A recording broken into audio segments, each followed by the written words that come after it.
Welcome back to Beyond Legacy Podcast. I am John Treese Wells. I am Erica Fernandez. And we are the Legacy Ladies. Yes, all we things are. Legacy. We talk all things legacy. Yes, and we're always having that legacy conversation. Always. Asking you, what's your legacy? What's your legacy? Okay. You know, we want you to be an impact that never dies. You already are an impact. Already are. And so we want you to continue that journey through legacy. Legacy. Man, that word always just kind of go like, what? What do you mean by legacy? But you know what we mean, right? If not, we're going to be explaining it to you over and over again through this podcast. So we then foster the community. We think we talk about yes, and having those conversations about legacy. Because we need you to.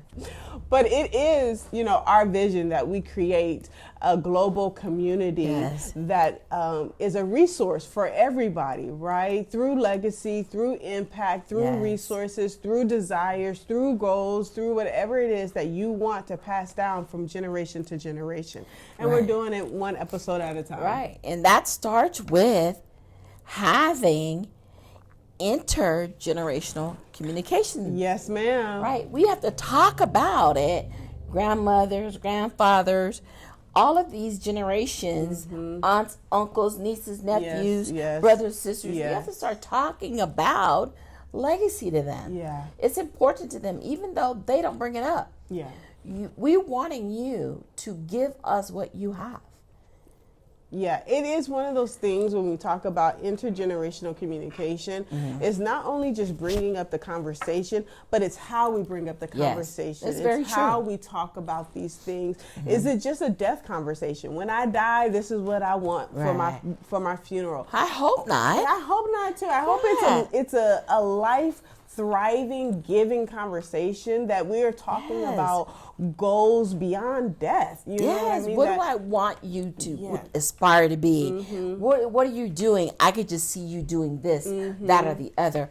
And it is inspiring. Yeah. It is also learning. Man, you are someone who sews.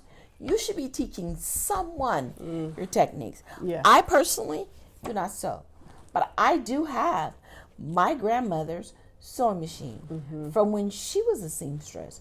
And I have it because it is something she valued. We have the product of that, and my sister sews, but the machine itself is probably outdated, but it's the one antique piece I have in my house that's passed down. And I made sure I had it. Yeah. And so I have that piece in my house from my grandmother's. It was hers personally. Yeah, that's like my mom. My mom saves all the pictures. I have those too. And because I'm of a different generation, right? I'm like, why do we still have put them on a digital, download them? Why we still got these, photo albums of pictures and pictures and pictures? But that's the same with my mom. My mom has a storage of things that have just been passed down from generation to generation. And, it can get lost because, again, in my generation, I'm like, I don't want all this stuff in my house. Your generation want to be minimalist, right? And not have all this stuff. I am the keeper of the photo albums. I do have my grandmother's photo albums, at least a few of them. And those pictures come in handy. They do. They come really in handy because, one of the things I remember even recently, I have a cousin whose mom passed when he was young. And so I didn't know if he had pictures of his mother when she was young. And I have those pictures. Wow. So then going through Ancestry, I find out her actual birthday. And on her birthday, I posted one of the pictures in the group me and sent him a picture of his mother. Wow. And so it's like, I don't know if he hasn't, but it's one of those things like you don't know what people are missing because people die off and they don't communicate to you the impact, but it is important. It is.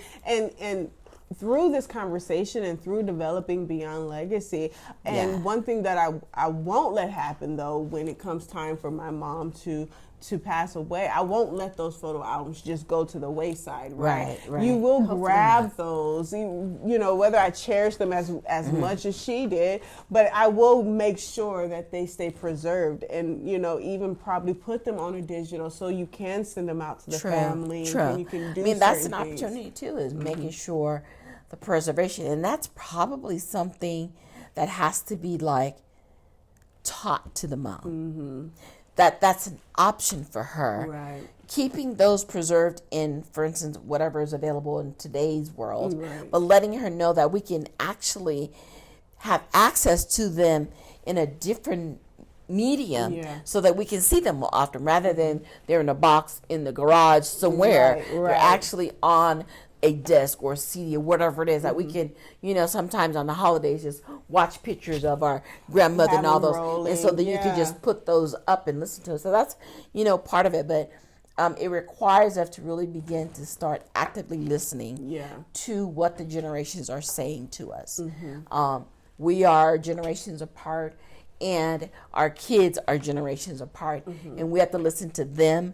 They have to listen to us, but it requires us really sealing our lips and really actively listening. So when we talk about this like generational communication, I think active listening is probably the number one piece that, or I would say the number one tool that we can implement in bridging the gaps of the generations, right? It's so many times do I hear some of the older generations talk about the Gen Z, I think it is, and the alphas and all of those people. But my daughter's generation and so forth, because they are advancing so progressively, right? Knowledge is at their fingertips. They are gonna come and tell you about yourself real quick.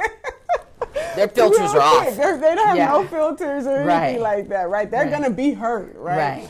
And so really, using the tool of active listening to bridge those gaps so we can really have an understanding of what they're saying and what they're doing, and then bring together what the generations before us have been doing, whether it was having Sunday dinners, whether it was growing crops, whether it was helping the neighbors, whatever they did to build community and bringing the family together. Now it's family reunions, but it's definitely bridging those gaps so that we understand their communication styles and how they do it. And I don't think their intent is to hurt, but because they have been given a voice, and they will say, you know what? Yes, you have a voice in this. Well, I don't get to say anything. Yes, you have a voice. And when they say what they say, it may come out sounding disrespectful. And we get to help them, form that. Yeah. Put that in a way where it's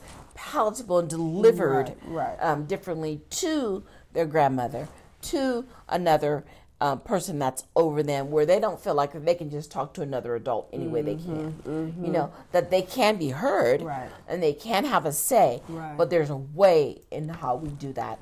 And the way we had to do it, we probably got popped in the mouth, or at least maybe I did. But once I got popped once, then I didn't do that no more, because I don't like popping at all. So that didn't work for me. It's funny because we were sharing stories about where my grandmother had a way of communicating, right? And what she said goes, right? And this is just what you're going to do, and so forth and so on. Where my daughter's relationship with my mom, they have a banter back and forth, and they will go back and forth and discuss whatever it is that they're discussing, whether my mom thinks she should do something some way and she doesn't think that, whatever it is. But there have been times where interjecting that, like, you're borderlining disrespect, fix it, and so it's not shutting the voice. It's not saying that you don't have a voice. It's not saying that you don't have an opinion and that your way is wrong. But again, the deliverables, they have to be respected and respectable. They do, and whereas, for me, if I talk about my mom, my daughter be like, whoa. I'm talking about my grandmama here. Nobody can say nothing bad about my mother. My grandmother is this or that, and that maybe that was that mama you have, but that is definitely not my grandmother. That's good. My grandmother has actually, and some of you, once y'all become grandmothers, forget what y'all done did to us. I'm just saying. Right? And so then the grandkids get that other side of you. And so, I love it, and I do get to, witness that, and then it's just to say perspective. Let me help you understand. There is another side of being a grandmother, and both are great. And so we help foster that understanding between the generations, so that they understand, the way I talk to my mom doesn't mean you get to talk to my mom that way. Right. And the way I talk to you doesn't mean, another parent gets to talk to you that way. And so bridging those gaps, those communication styles, all that is really about legacy too. Those are the characteristics. And then fostering true understanding of them, where they're thinking, because their thinking style is different. And then from where we're really seeing it from, the visual and because, all the attitude comes with the statement. And so sometimes as parents, we look at the attitude before the statement and all of that. Back it with up. That is where we be like, yo. Back Reel that in, little girl or little boy. Reel that in so we can get that better. So what do you think about, the thing that comes to my mind is like family meetings and having this generational family meeting, whether it's your immediate family, mom, dad, siblings, children, or it's grandparents, mom, dad, children. Then you have the uncles and cousins and, those family meetings that helps pass down the values, that helps pass down the traditions, that helps pass down. But, and whether it's quarterly, annually, whatever that looks like for your family, but just having those I used to hate family meetings. I think I said that once before, because I'd be like, why do we have to talk about these things? But now, being in the industry that I'm in, I think it's very important. I don't think I've ever had a family meeting to talk about those things, traditions, values, beliefs, what we want to do with, land, or what we want to do with the family home or grandma's home, or we don't talk about the things we believe as a family, or, how you should live with values we do. I'm a Southern girl, come from the South, and so there are Southern things that I do keep hold to. And then my daughter's a city girl, or she calls herself African American Californian, because California is a whole different it is. Thing, and so therefore all of that I think is in today's world definitely needed. How do you do it when the generations before me are not in communication, right? And so you're trying to bring the uncles together, and they're not talking. All this is crazy. It's crazy. And the aunts are not talking over stuff. It's that doesn't really move the family forward or the tradition forward. So I think family meetings, even if everybody doesn't attend, I think they're important. They are important. And you say something where you talk about this dissension within the family, and that's any family, right? Right. Everybody has stuff going on. But how much could that heal the traumas and the hurt and the unspoken thing that didn't get talked about when you were as a kid, and really healing and becoming whole as a family unit, and maybe having to bring in a therapist, because sometimes we're not capable. You need a mediator. Sometimes you need someone from the outside to come in and go, okay, we heard her, we heard him, now because sometimes we can't do it ourselves. And I think every family member sees things from a movie I've seen before called Vantage Point. From their vantage point, they saw it a different way when it was delivered.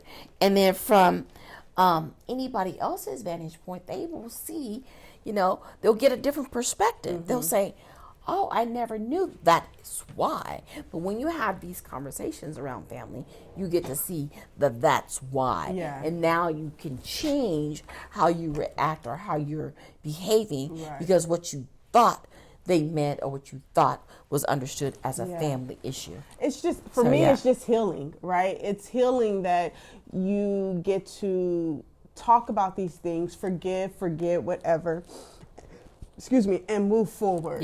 And move forward in love, in peace, and joy, and creating those goals and habits and things, and understanding. It's the communication. It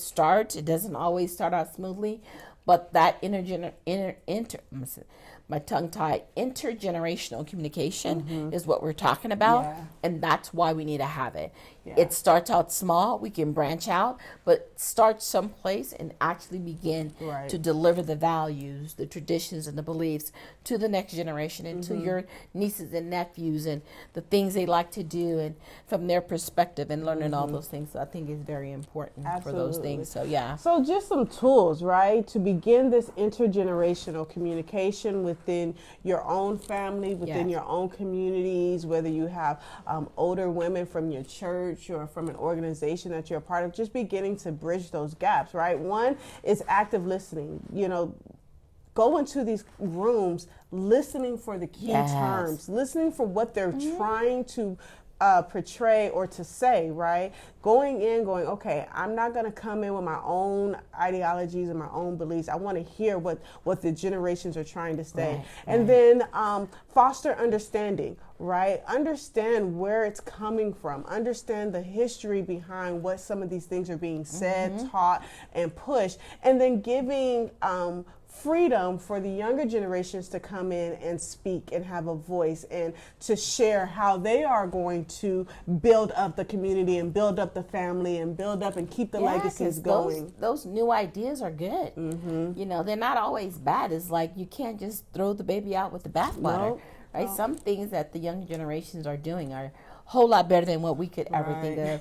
And so we have to look at what we thought was a value and we can actually reformulate that to make it better for the next generations to come. Yeah. And so that's how we, you know, desire to collaborate with them across the generations and really begin to talk about how do we take this family and the next generations forward. Yeah, absolutely. So if you have other ways that you and your family and your communities discuss some of these things, have intergenerational collaborations or communications, or things that you're doing within your community, share in the comment section. Right. Let us know what you're doing out there to help bridge these gaps from the older generation to the middle generation to the younger generations and beyond. We'd love to hear that. We'd love to engage you, and we'd like to hear some of your comments as well. Absolutely. So don't forget to subscribe for future episodes coming up. Also, don't forget to visit our website, www.iambeyondlegacy.com, to stay aware of all of the events that we'll be having coming up and merch and all of that kind of stuff.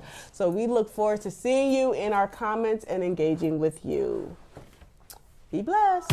Thank you.